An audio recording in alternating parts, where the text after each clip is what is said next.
नमस्कार, जन्मभूमि टुडे में आपका स्वागत है। मैं हूँ रामधारी यादव। आज मैं हूँ अयोध्या में और हमारे साथ में समाजवादी पार्टी के बड़े नेता एवं पूर्व मंत्री जयशंकर पांडे हैं।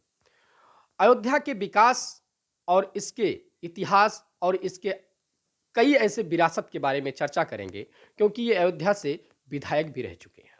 और साथ ही साथ चर्चा करेंगे मैनपुरी और खतौली, रामपुर चुनावों की, क्योंकि ये रामपुर, खतौली और सब जगह चुनाव में दौरा कर चुके हैं। क्या अनुभव रहा है और किस तरीके की चीज़ें निकल के आई हैं? सर, जन्मभूमि टुडे में आपका स्वागत है। बहुत बहुत धन्यवाद आपको। सर, रामपुर में हार और मैनपुरी और खतौली की जीत को आप किस तरीके से लेते? चूँकि आप दौरा कई बराबर किए और रहे वहाँ पे, तो क्या अनुभव रहा? क्यों हारे हम रामपुर और क्यों किस तरीके से इस पे जीत हुई? इस पे पूरी चर्चा क्या है? साथियों, मैनपुरी, खतौली और रामपुर में जो उत्तर प्रदेश में चुनाव हुए हैं, उसके बारे में मैं आपको ये बताना चाहता हूँ कि भारत समाजवादी पार्टी जो है, इन उपचुनावों में भारतीय जनता पार्टी से नहीं लड़ी है। समाजवादी पार्टी सरकार से चुनाव लड़ी है। भारतीय जनता पार्टी के सारे मंत्री, मुख्यमंत्री, उप मुख्यमंत्री, ये सारे लोग प्रभारी थे मैनपुरी में। और मैनपुरी के चुनाव में मैंने देखा कि प्रशासन पूरी तरीके से समाजवादी पार्टी के कार्यकर्ताओं को हतोत्साहित करने का काम कर रहा था। लेकिन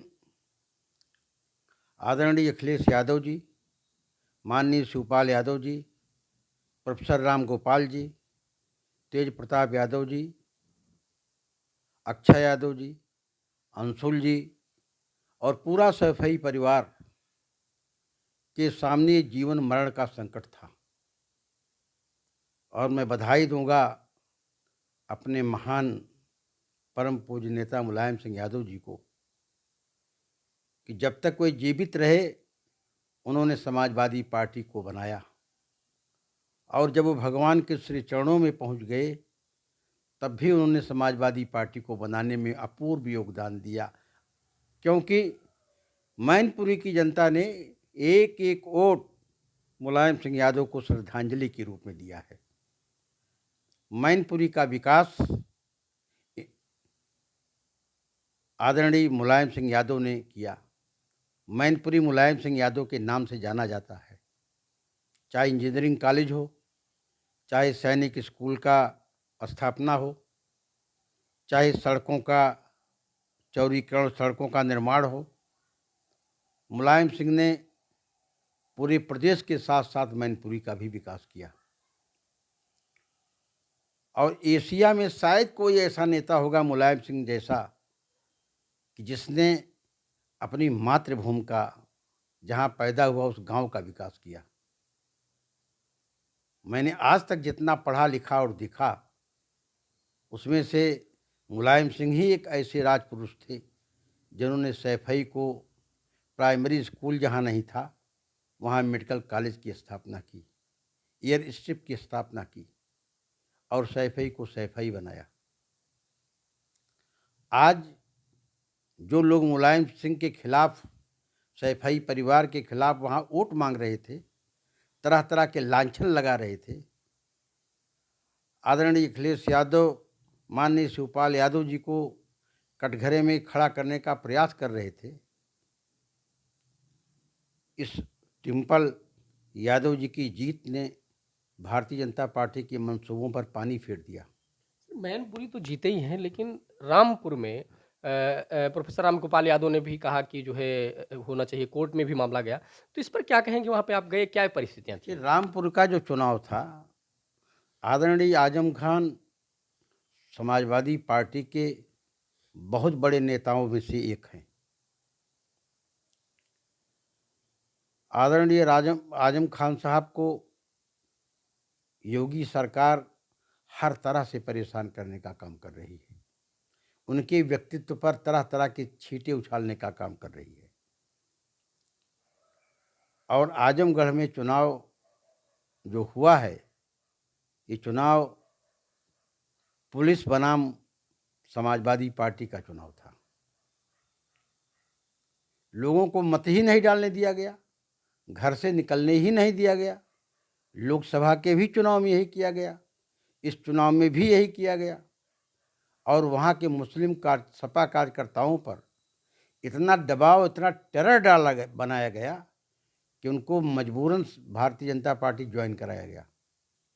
उनके सामने समस्या थी कि अपनी जान बचाएं कि वोट दें। यानी दबाव में वहाँ के जनता ने वोट दिया है। मैं तो ये कहता हूं कि वहाँ पर माननीय सुप्रीम कोर्ट को फिर से चुनाव करने का आर्डर करना चाहिए, पुनः चुनाव होना चाहिए। आदरणीय राम गोपाल जी ने समाजवादी पार्टी के 31 एमएलए एक साथ जाकर के चुनाव आयुक्त को ज्ञापन दिए, लेकिन भारतीय जनता पार्टी ने लोकतांत्रिक संस्थाओं को इतना कमज़ोर कर दिया है कि उनकी हिम्मत ही नहीं रह गई। अब तो ये लगने लगा है कि इस देश के अंदर अघोषित आपातकाल है। इंदिरा गांधी का तो घोषित आपातकाल था। घोषित आपातकाल से बात याद आई सर कि अयोध्या के आप विधायक रहे हैं और राम मंदिर भी बन रहा है, तो कई बार आपके बयान आते रहते हैं पेपर अखबारों में कि जो भूमि अधिग्रहण हुआ या किसानों को उसमें सही मुआवजा नहीं, इस पर क्या है, क्या डिटेल है? देखिए, उत्तर प्रदेश के मुख्यमंत्री जी ने अयोध्या में जो भूमि घोटाला हुआ उसकी जांच कराने का कई बार निर्देश दिया, आर्डर किया, लेकिन भारतीय जनता पार्टी के पास एक उज्ज्वला योजना है और उनकी उज्ज्वला योजना का मतलब ये है कि कोई कितना भी बेईमान हो, लेकिन जब वो भारतीय जनता पार्टी में चला जाता है तो उज्ज्वला योजना के अंतर्गत ईमानदार मान लिया जाता है, चाहे वो येदियुरप्पा ही क्यों न हो। ये भारतीय जनता पार्टी का गुण है। उनके यहाँ चाहे ईडी का मामला हो, चाहे सीबीआई का मामला हो, ये विरोधी दल के लिए, सत्ता दल के लिए नहीं है, उनके दल के लिए नहीं है। भारतीय जनता पार्टी में कोई बेईमान है ही नहीं, सभी ईमानदार हैं। नहीं, जैसे भी जो भूमि, कई लोगों को आरोप भी लगा, कई लोग आप कह रहे हैं कि चले गए, फिर उनका कुछ हुआ? भारतीय जनता पार्टी के ऊपर नेताओं पर जो आरोप लगा या जो आरोप नहीं लगा या जो आरोप लगेगा, वो भारतीय जनता पार्टी इसके लिए कोई मतलब नहीं रखती। वो उसकी उंगली केवल दूसरे के लिए है, वो दूसरे की तरफ इशारा करती है, अपनी तरफ के इशारे पर उसने कभी ध्यान नहीं दिया। सर, अभी विकास के नाम पे शहर के अंदर चौड़ीकरण हो रहा है और आपका इस पे बयान भी आया कि जो है ये चौड़ीकरण के नाम पे ऐसा हो रहा है, तो इस पर क्या है? फैजाबाद में विकास मनुष्य के लिए होता है, मनुष्य विकास के लिए नहीं बना है। अयोध्या से लेकर के शहादतगंज से लेकर के अयोध्या नए घाट तक सरकार की मया बाजार, यहाँ पर चौक से लेकर के फतेहगंज, नियामा से लेकर के रिकाबगंज, रिकाबगंज से लेकर कसाबबाड़ा, ये सारी दुकानें टूट रही हैं। मैं पूछ रहा हूँ आपसे कि फैजाबाद प्रशासन को यही नहीं पता है नजूल भूमि के नाम पर सारी दुकानें तोड़ी जा रही हैं। मैं तो भुक्तभोगी हूँ, मैं बता रहा हूँ आपको। नजूल भूमि जिस दिन योगी जी उत्तर प्रदेश के मुख्यमंत्री हुए हैं, उस दिन से लेकर आज तक नजूल भूमि के बारे में उत्तर प्रदेश सरकार का कोई सम्यक दृष्टिकोण नहीं है। नजूल भूमि में ये पर्चाशुदा भूमि है या पट्टाशुदा भूमि है, प्रशासन इसी में कंफ्यूज है और सारे लोगों को एक ही डंडे से हाँक रही है। कहते हैं अवैध है और वैध करके तोड़ देते हैं। मैं आपको बता रहा हूँ कि फैजाबाद में अगर कल आप आइए तो मैं आपको ऐसे लोगों से मिलाऊंगा जिनके 30-30 लाख रुपए के मकान हैं, जिनको खरीदने में 1,75,000 का स्टाम्प लगा है और उनको मुआवजा 1,30,000 मिल रहा है। अच्छा, तो बड़ी बात है। 1,30,000 लाखों का मकान खरीदा, 1,75,000 का स्टाम्प लगाया, मुआवजा मलबे का 1,30,000।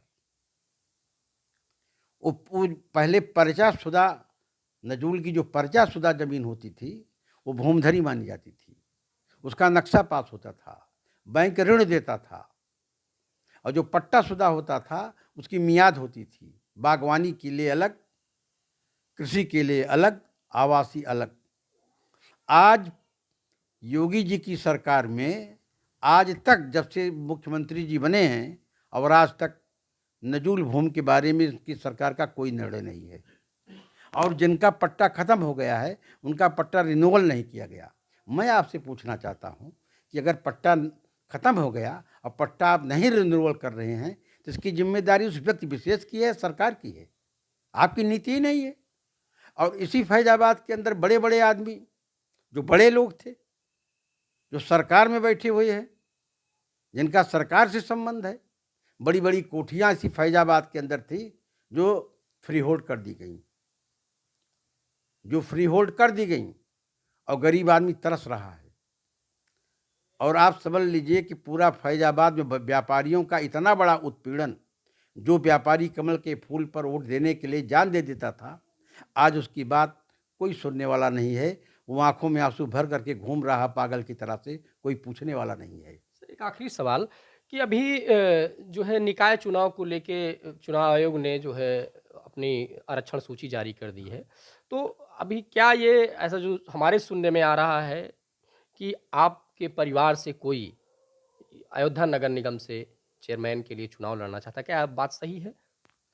हमारे परिवार की हमारी बहू स्मृति पांडे आवेदन किया है अयोध्या नगर निगम के चुनाव के लिए, और आदरणीय अखिलेश यादव जी का आशीर्वाद रहा तो चुनाव लड़ेगी समाजवादी पार्टी से। अच्छा, अगर टिकट मिलता है तो चुनाव लड़ना तय है। हम तो पार्टी मैन हैं, आदरणीय अखिलेश यादव जी का जो भी निर्देश होगा उसका पालन होगा। धन्यवाद। तो जयशंकर पांडे जो अयोध्या के विकास से लेकर रामपुर चुनाव, उपचुनाव, मैनपुरी सब चुनाव, सब चीज़ों को लेके विस्तार से चर्चा की है। कैमरा पर्सन महेंद्र पाल के साथ रामधारी यादव, जन्मभूमि टुडे।